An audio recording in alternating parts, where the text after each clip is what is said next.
ಮಂತ್ರಿ ಭಾಗ್ಯಕ್ಕೆ Rahul Gandhi break. ಬೆಂಗಳೂರಿನಲ್ಲೇ CM DK ರಣತಂತ್ರ. ಇಂದು ಖರ್ಗೆ ಭೇಟಿಗೆ plan.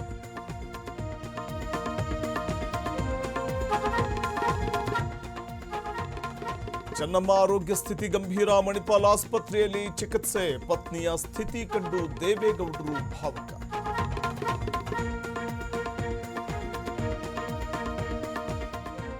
ರಾಜ್ಯದ ರೈತರಿಗೆ ಆಘಾತ. ಕಲಬುರಗಿ ನೀರಿಲ್ಲದೆ ಬರಿದಾದ ಭೀಮೆ. ವಿಜಯನಗರ, ಚಿತ್ರದುರ್ಗದಲ್ಲೂ ಬರದ ಛಾಯೆ.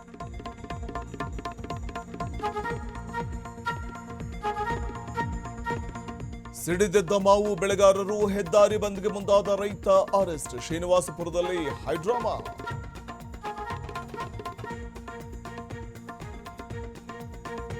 ಅರಣ್ಯ ಸಿಬ್ಬಂದಿ ಮೇಲೆ ಜೀಪ ಹತ್ತಿಸಲು ಯತ್ನ. ಕಳ್ಳ ಬೇಟೆಗಾರರ ಮೇಲೆ ಫೈರಿಂಗ್. ಕೊಡಗಿನಲ್ಲಿ ಇಬ್ಬರ ಬಂಧನ.